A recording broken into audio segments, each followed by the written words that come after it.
So this is the lecture video for questions 1 through 5 for the review of test 2 in Math 1050.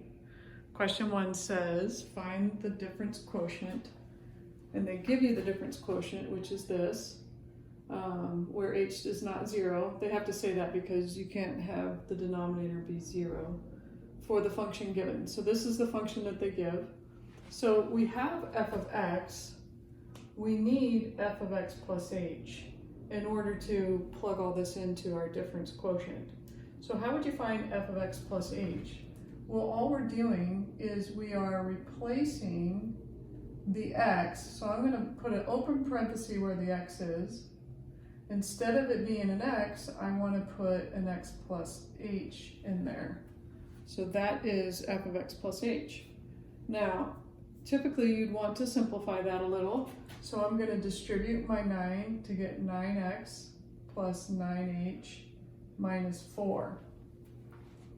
So the difference quotient has f of x plus h, which is this.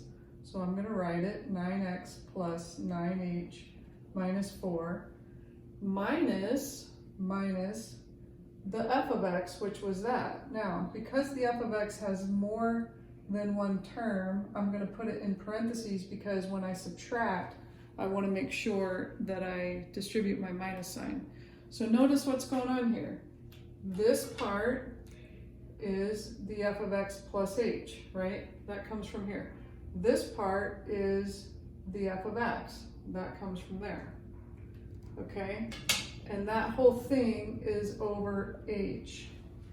So now all I have to do is simplify this. So I'll get 9x plus 9h minus 4, and then distribute the negative, minus 9x plus 4 all over h. So what's fun about these is that there's a lot of canceling that happens. So 9x minus 9x, that goes away. Negative 4 plus 4, that goes away. I'm left with 9h over h. The h's cancel, so my answer is just 9. And it will typically simplify pretty well. And that's the part of it that I like. But all right, let's move on to question number 2. So here's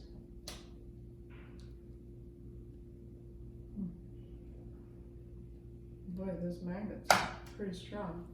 So here's question number 2. And it says, suppose the functions q and r are defined as follows, and they give q of x equals x plus 2 and r of x equals negative x squared minus 2. They want us to find r composition q of 1 and then q composition r of 1. And they're trying to point out that if you do them in reverse, you usually won't get the same answer.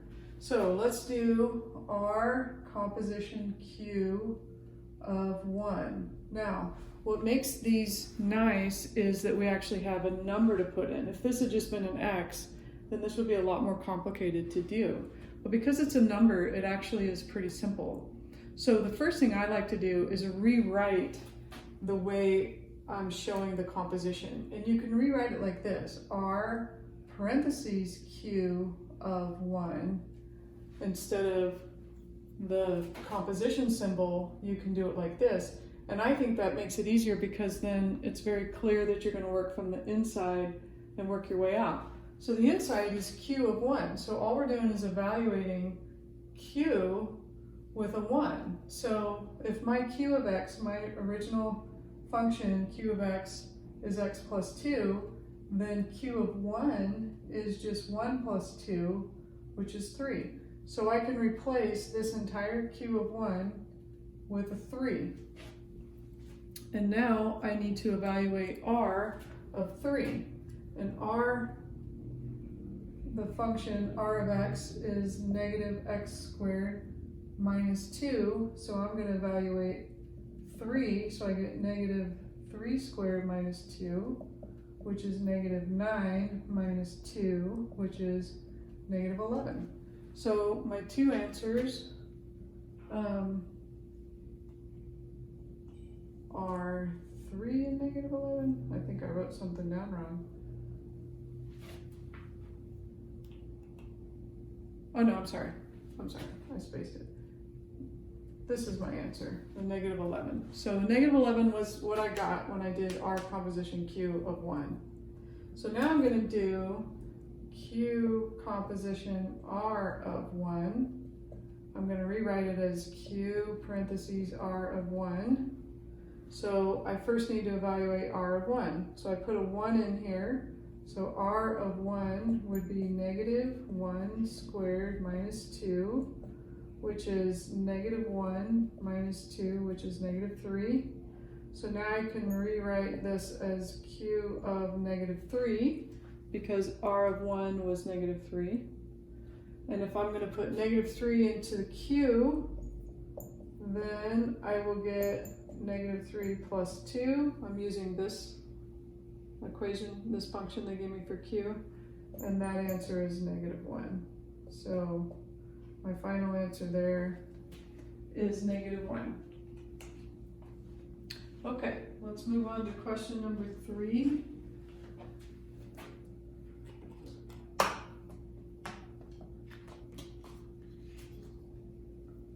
So question 3 is kind of hard to see at first how it goes. Once you pick it up, it's actually pretty easy. But the weirdness about it is that there can be several correct answers. So I'll demonstrate 2 of those. So they say, suppose h of x, the function capital H of x, equals 7x to the 5th minus 6.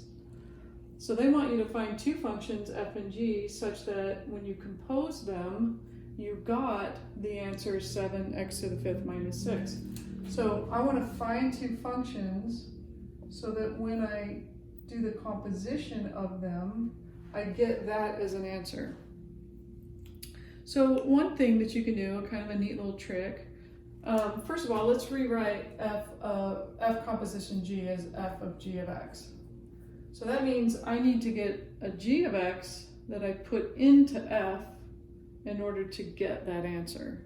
So one of the things that I do is I first find the x and I cover up part of that x. So if I cover up the x to the 5th, then what I could do is call g of x x to the 5th. So what would I have to put that into in order to get this as a result?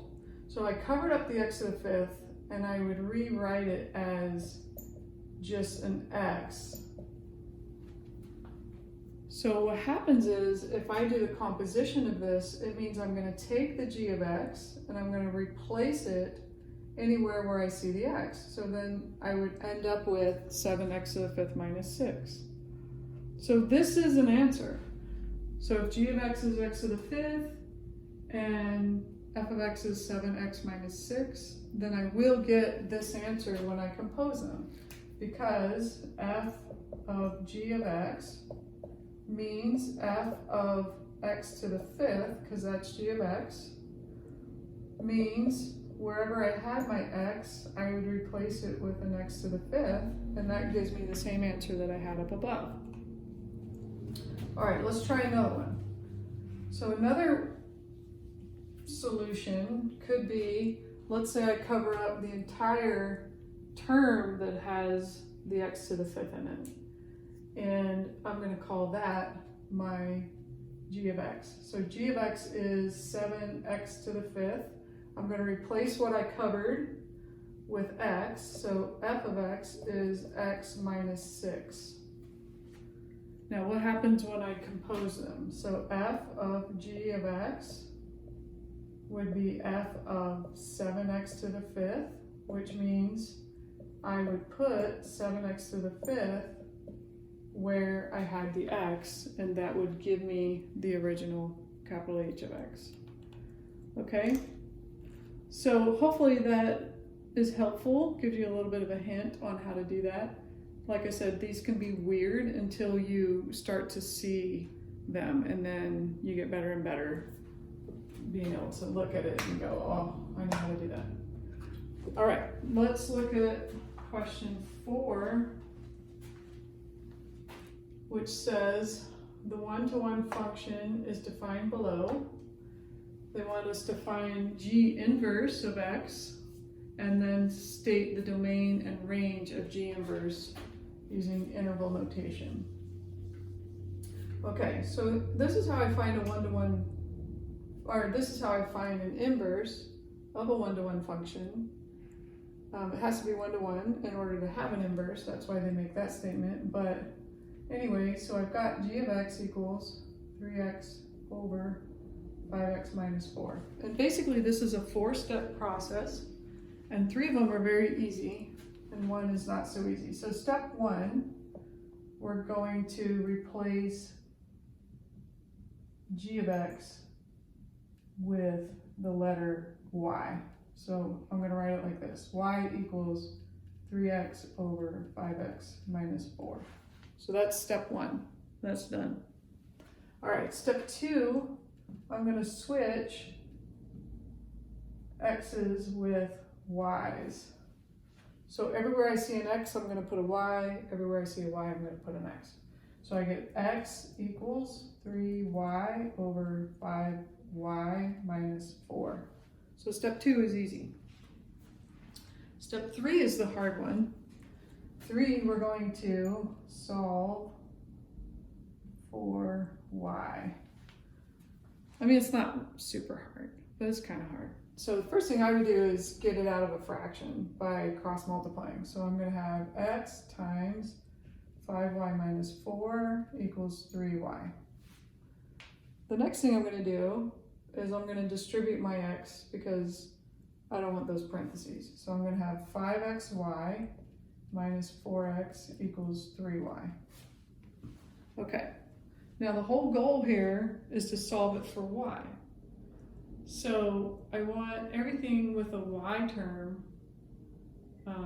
to be on one side, and everything that does not have a y term to be on the other side.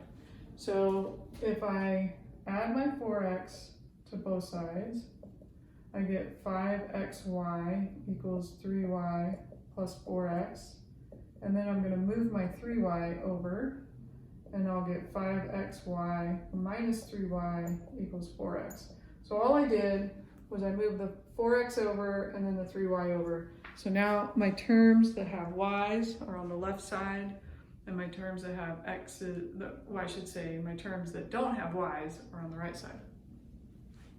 Okay, this is the part that's not as intuitive for most people, and that is, well, what can I do with this? Well, the reason I put all of my terms on one side that have the y in them is so that I could factor out the y.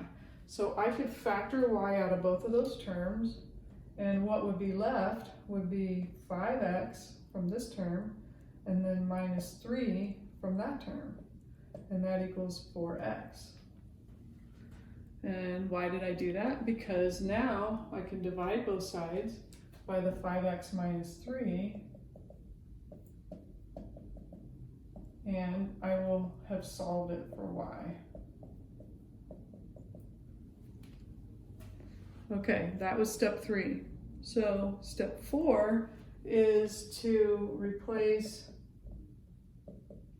y with G inverse of x, because that's what we were looking for. So my final answer looks like this. G inverse of x equals 4x over 5x minus 3.